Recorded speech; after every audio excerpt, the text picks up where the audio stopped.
Welcome to the deep dive. Today we're jumping into a mission, really. We want to distill some wisdom that's designed specifically for you if you're a busy, ambitious professional. We are. We're looking at this amazing collection of essays called Finding Your Way, which is curated by Jeffrey Brown. And for anyone who doesn't know him, Jeffrey Brown is based out in the Colorado Springs area. He's a fractional CTO and enterprise architect. And his whole professional superpower is this idea he calls sophisticated simplicity. Which is such a great phrase. I mean, he really is a true thought engineer, and Yeah. you can just feel the decades of technology leadership expertise coming through in this material. And these insights, they aren't just theoretical. The book itself is built on 48 very specific, impactful insights. Right, little nuggets of knowledge. Exactly. And they're distilled from his professional reflections, which he actually first shared across, I think, over 100 LinkedIn posts. Yeah, between February 2024 and July 2025. And this stuff clearly resonated with people. I mean, the numbers are pretty staggering. It reached over 55,000 professionals all over the world. That reach just tells you something, doesn't it? It says that his thinking has this immediate utility. For sure. Brown himself actually describes the work as an espresso shot for your brain. Huh, I love that. It's perfect, right? It just captures the whole intent, which is delivering practical, actionable wisdom with the kind of clarity that, busy executives and professionals really demand. So our mission today is pretty straightforward. We're going to take a deep dive into Brown's framework. And this isn't just career advice, it's much bigger than that. It's about understanding how personal growth, cognitive clarity, and what he calls authentic leadership all connect. And we've organized our whole discussion around the 6 core sections of his work. But, before we even get into the content, I think we have to talk about the way he delivers these ideas. You mean the cognitive writing? Exactly. Cognitive writing. It's so essential to understanding why these essays just land so effectively, why you get it almost immediately. So when we say cognitive writing, we're talking about using the simplest, most direct language you could imagine to get across ideas that are often, pretty dense or complex. Right. It's a real exercise in discipline. It is. It creates this sense of effortless understanding. It lets your mind just receive the information without any resistance. Brown's goal here isn't to impress anyone with jargon. No, not at all. It's to create the space for you, the listener, the reader, to discover the meaning from your own unique perspective. Yeah. The simplicity of the language is what allows the complexity of the idea to just land cleanly. Which goes right back to that old adage, right? If you can't explain it simply, you just don't understand it well enough. Exactly. And he clearly does. I mean, he spent over 30 years in technology leadership. His whole career has been about aligning tech strategy with business goals, coaching executives, and this is so important, building psychological safety in teams. And that all comes through. His insights aren't academic at all. They're road-tested principles from, years of actually transforming organizations. His fractional CTO practice is really rooted in this belief that startups should have access to the same kind of strategic leadership that, a huge Fortune 100 company gets. It's just structured differently to be accessible. Okay, so let's unpack this framework. Let's start right at the beginning with the foundation of it all, self-knowledge and authenticity. This is covered in his first 2 sections. And this really is the bedrock. Section 1 is just called Know Yourself. And Brown's whole point is that if you don't understand who you are, your real strengths, your natural way of processing things, even your flaws, you can't possibly grow or lead effectively. So self-knowledge it's the non-negotiable prerequisite for any real self-confidence. Absolutely. And the first actionable insight here is just embrace being you. He argues that trying to be someone you're not, trying to keep up some kind of facade is just incredibly draining. It leads to burnout, right? Yeah. And inauthenticity. Completely. True. Sustainable growth always starts with recognizing and then just accepting the strengths you already have. And that leads right into one of his most important formulas, which is that authenticity equals vulnerability. Yes. And we should be clear, this isn't vulnerability in the sense of, emotional weakness. It's really about the courage to let yourself be seen completely. He has this great reframe where he sees mistakes and professional setbacks not as things you should hide, but as badges of honor. I love that. Badges of honor. It tells a story that, these challenges didn't break you, they shaped you. And if you wear them with a bit of pride, they become proof of your resilience. And professionally, why does that matter? Brown says that vulnerability is how you find your tribe. Right, because if you're putting out this perfect, sanitized version of yourself, you're going to attract people and opportunities that align with that fake image. But if you show up authentically, flaws and all, then the people who connect with you are connecting with the real you. And those are the connections that matter. They're built on acceptance, and that's what leads to real trust and, long-term success. Okay, so from that relational side, he then kind of pivots to the cognitive. How do we actually organize our internal world? And this brings up meta-thinking. Yes, meta-thinking, thinking about how you think. It's basically self-awareness applied to your own cognition, being able to monitor and regulate your own thought processes. And he has a brilliant analogy for this, the mental jigsaw puzzle. It's such a great model. So when new information comes into your mind, it's like someone hands you a new puzzle piece. The first thing you do is check if it connects to something you already understand. A structure you've already built. Exactly. If it connects, great, you integrate it immediately. But if it doesn't, and this is the key part, if it's a piece you think is valuable, you don't just throw it away. You set it aside. You set it aside. This is the nonlinear part of it all. It's not a filing cabinet. You hold that piece in reserve until maybe weeks later, some new context comes along. And then your brain just instantly pulls that piece from reserve and clicks it into place. That's it. That's that aha moment when a concept finally clicks. You just found the connecting dimension. But this requires a lot of cognitive discipline. Brown talks about mental housekeeping. Right. You have to prioritize information based on its real value and intentionally discard the useless trivia. If you clutter up your mind with irrelevant details, you slow everything down. And this leads right to that core distinction he makes between understanding versus just knowing. Yeah, you can know a fact, you can memorize a definition, but the goal should always be deep understanding. And the test for that. The gold standard test is teaching. If you can explain a complex idea to someone else, guide them through it without just reciting something, Yeah. then you've really mastered it. You've synthesized it into a framework you can actually use. Exactly. And building on that, he then gets into how the mind itself evolves, which brings us to neuroplasticity and neurodiversity. Neuroplasticity is a huge concept, but he makes it really accessible. He does. It's just the brain's physical ability to change and adapt throughout your life. Every time you have a new experience or practice a new skill, you are literally carving new neural pathways. He uses that metaphor, right? The paths start as faint walking trails. And with practice, with repetition, they become clear roads, and eventually, they're super highways of instant thought and action. It's how you replace bad habits with good ones. This adaptability really underpins his whole view on neurodiversity. He argues that different thinking styles are massive assets, not limitations. Which is so important. We tend to look for people who think just like us, but that just creates an echo chamber. He gives the example of a literal thinker. Someone who might struggle in some social situations because so much of our language is nuance and subtext. Right, things left unsaid. But that same dedication to precision and concrete details makes them incredible in environments where you need absolute clarity. Like writing a contract. Or designing a complex system architecture. Or even problem solving where any ambiguity is your enemy.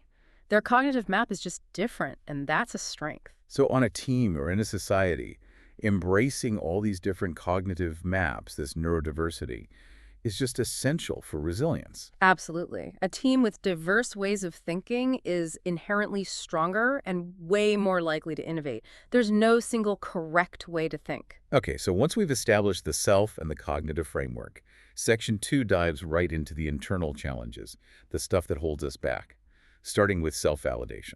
And this is a huge pivot. His point here is that if you rely on external approval compliments, awards, a bigger salary, you're building on an unstable foundation. He calls it chasing shadows. Because the good feeling just dissipates, and you're left looking for the next fix. Exactly. The only way to silence that voice of self-doubt is through what he calls radical self-acceptance. And he offers a really practical way to do this. Which is to stop comparing yourself. Stop comparing your current skill level to someone who is at the absolute peak of their craft. Someone with a decade or more of practice than you. Your only competition is who you were yesterday. That's it. Focus on your own internal progress. Did I learn something new today? Did I improve my process? That's the stuff that provides real, sustainable validation. And this framework is so essential for tackling imposter syndrome. Oh, absolutely. Which he says is incredibly common among high achievers. It's that little voice inside that keeps insisting you're a fraud, that you just got lucky. And his goal isn't to just obliterate imposter syndrome, because it's always going to pop up when you're pushing your boundaries. The goal is to reframe it, to minimize its power over you. And he has some really practical tips for how to do that. First is to actively acknowledge your achievements. Stop dismissing your own hard work. And second, a simple rule for praise. When someone gives you a compliment, stop deflecting. The only thing you need to say is thank you. Just let it land. He also has this great little cognitive trick. Read your own resume as if it belonged to someone else. Yes. You'd probably be really impressed with this person's career. It forces you to look at your own capabilities objectively, which makes it much harder for that voice of doubt to take hold. So you combine self-acceptance with objective assessment, and you take the power away from the syndrome. Right. It thrives in the dark. The moment you shine a light on it, it shrinks. Okay, so with that foundation of self-acceptance in place, we can move into communicating that authentic self to the world. Which brings us to section 3, building clarity in communication. And this section is all about creating what he calls cognitive flow. I love this term. He defines it as when information just enters the audience's mind effortlessly, like having a conversation with a close friend who just gets you. And the opposite of that is cognitive dissonance. That's that little mental hiccup, that wait, what feeling. It's friction. Right. It happens when new information contradicts what you already believe, or when the message is just poorly structured. Your mind has to hit the brakes to resolve the conflict. But he points out that dissonance can actually be a powerful tool if you use it intentionally. How so? Like with a rhetorical question or a really provocative statistic, it can force the listener to stop, engage their mind, and really grapple with what you're saying. It deepens their engagement. So, to achieve that flow, he offers a few techniques. The first one is a powerful pause. So critical. In a speech, a pause gives the audience a second to really process what you just said.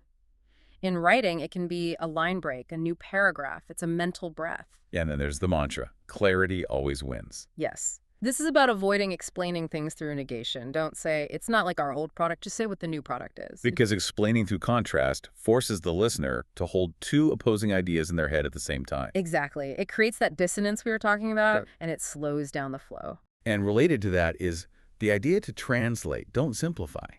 This is so key for anyone who talks to different audiences. Absolutely. The core message has to stay the same. The understanding has to be there. But the language, the analogy, that has to change. So if you're talking to a CFO about a tech project, you translate it into ROI, risk mitigation. Right. But if you're talking to a group of students about the same project, you might use an analogy about a video game. It's about meeting them where they are. Which really gets to the heart of the expertise dilemma. It does. If you're the expert, the burden is on you to bridge that gap. You share the key results, the actionable points. You don't dump years of experience and methodology on them. Expertise should be a filter, not a fire hose. It demands a really strict customer-centric focus.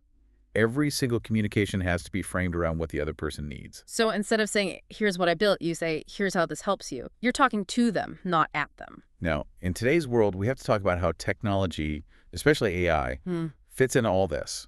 Brown tackles this head on. He does. He completely rejects the idea that being authentic means you have to reject technology. He challenges the whole premise that the tool defines the artist. Is a composer less creative for using a synthesizer? Is a violinist with a Stradivarius inherently better than a street performer with a bucket drum? Of course not. The point is that creativity is about human ingenuity and impact, not the tool you use. And this is where he shares a really personal and powerful story about his own challenges. He identifies as a writer who can't write because he has dysgraphia. Right, a condition that affects his ability to handwrite. His thoughts just race ahead of what his hands can do, creating this huge bottleneck. But he found a workaround. He taught himself to type at 80 words per minute, and now he uses AI. Not to generate content, but as a sophisticated organizing assistant. It helps him structure his thoughts and refine his authentic voice. For him, AI is a tool of liberation. It lets him express his ideas without that physical limitation. And this leads to some very practical advice on using AI without losing your voice. And this is not about copy-pasting what an AI gives you. It's about strategic collaboration. Use it for first drafts, for editing, for the heavy lifting. He talks about iterative editing. You give the AI prompts like, remove words I would never use, or incorporate this personal phrase. You're still the conductor. Exactly. You stay in control of the message. The technology is just the amplifier. And that ability to weave complexity into simplicity brings us to section 4, the problem solver's mindset. Yeah, his engineering background really comes out here. He immediately challenges the term lifelong learner. He does. He prefers lifelong problem solver. And the difference is all about intent. A learner can be passive, just accumulating knowledge. Whereas a problem solver is actively driven to learn because they're trying to fix something to make an impact, the intent is proactive. And central to that mindset is the ability to simplify complexity, to break huge challenges down into manageable pieces. He has three strategies for this. First is focusing on the root cause, not just the symptom. He uses the leaky pipe analogy. Right. Putting buckets under the leak buys you time. But the real solution is finding and fixing the pipe itself. Professionally, this means you have to stop using quick fixes. You have to ask why over and over until you find the systemic issue. The second strategy is to leverage doubt. Strategically, before you commit to a big decision, you have to ask, what if I'm wrong? Exploring that question can reveal hidden risks or even better alternatives. But he warns against letting that spiral into analysis paralysis. Yes, you can't get so obsessed with every possible failure that you never actually do anything. You use doubt to refine, not to stop. And the third strategy is just consistency. Daily practice turns these things into an intuitive mindset. He also introduces this really cool mental tool called thinking in extremes. It's designed to clarify vague problems by just magnifying them. So if you're dealing with, say, a 20 to 30% risk, that can feel kind of abstract. Exactly. So in your mind, you swap it with an extreme. What if the risk was 2% or 2,000%? Magnifying it like that brings surprising clarity. It cuts through the vague middle ground and forces you to prioritize. From there, the framework takes a really interesting turn into rethinking education, how we prepare the next generation of problem solvers. And he's pretty critical of the current model, which so often prioritizes just memorizing things. The whole show, repeat, test system mainly trains compliance. But in the real world, innovation only happens when you're willing to risk being wrong. Tests shouldn't penalize mistakes. They should see them as learning opportunities. He makes a great distinction between foundational skills, like math and English, and essential professional skills. Which are so often missed in the K-12 curriculum. Things like emotional intelligence, conflict management, divergent thinking, resilience. All the stuff you actually need to succeed in a modern collaborative workplace. And this is where he brings in a really unexpected source of skill development, video games as skill forgers. This is such a great reframe of something that's usually dismissed as just entertainment. Right. He argues that games are basically just highly engaging problem-solving simulators. Take Super Mario Bros. The core loop teaches resilience. You fail, you learn, you try again. And focus and goal management. He even says that games were his first introduction to budgeting. Yeah. You have a limited number of coins or lives, and you have to strategically manage them to reach a goal. That's budgetary thinking. That cycle of failure followed by immediate learning is just pure resilience training. For sure. Now, moving inward, the framework then addresses managing the mind itself, especially mental overload and attention. Brown talks about developing what he calls divided attention. The ability to manage multiple thought streams at once without losing focus on what you're doing. Yeah, and he traces his own skill back to when he was a kid and would daydream in class. Instead of fighting it, he learned to partition his attention. Part of his mind would follow the lesson, while another part was free to wander and organize other thoughts. Which became a huge professional asset later on. Enhanced multitasking and cognitive agility. And to handle the general chaos of the mind, he talks about meditation as a lifelong skill. He learned it in grade school, and for him, it became a survival tool. He describes his mind as a relentless gyroscope, prone to these huge mental spirals about the universe, time travel, cause and effect. And meditation created mental checkpoints for him, a way to turn that chaotic noise into calm silence and regain control. So with the self-established, communication clarified, and the problem-solver mindset adopted, we get to the final phase, strategic career and business path, sections 5 and 6. This is where the internal work starts to pay off externally. And his core advice for elevating your career is built around one single principle: embrace discomfort. Never settle for comfort. The second you feel like you've mastered something and it's getting easy, that's your cue to find the next challenge. He points to his own career path. He went from founder to sysadmin to a development manager to enterprise architect and now fractional CTO. And each move wasn't starting over. It was adding a new layer of expertise to the foundation he was already building. He uses the hourglass analogy to measure knowledge. Right. The top half of the hourglass, all the knowledge in the world, is infinite. If you measure yourself against that, you'll always feel inadequate. So you have to measure yourself by the bottom half. The knowledge you have successfully gained and accumulated. His mantra is, own what you know. And that confidence is absolutely critical when you're delivering the executive pitch. Because often, the decision to hire you or promote you isn't made in a formal interview. It's made in conversations. And a lot of people struggle with selling themselves. Brown says you should reframe it as sharing outcomes. You tell the story of the results you delivered. And his most actionable tip for this is to talk. Like you already have the job. Yes, use language like, I will implement this, or we will see a reduction in. Yeah. It shows you've already done the thinking and you're focused on execution, not just asking for permission. He's careful to draw the line between confidence and cockiness, though. Confidence is based on facts and proven capabilities. Cockiness is just bravado. So his advice is to stick to the facts. It's not bragging if it's the truth. Moving on to interactions with leadership and networks.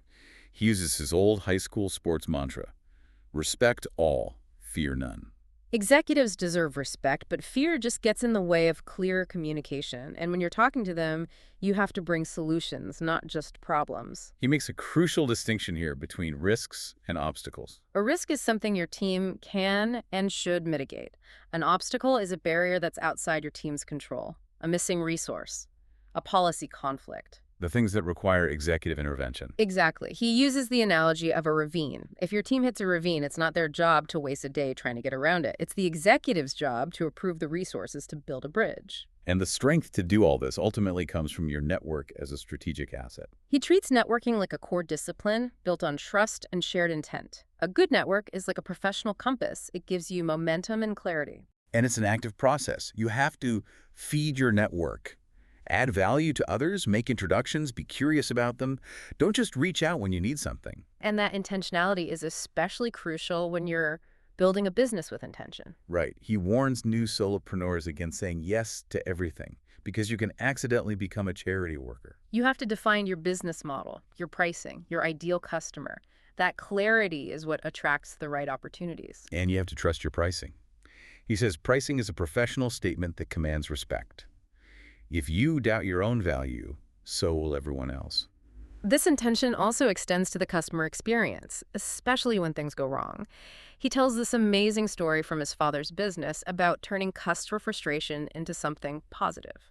His father approached an upset but loyal customer, and instead of being defensive or offering discounts, he just listened. Without interruption, he just let the customer get it all out. Then he validated their feelings. He said basically, you're right to be upset.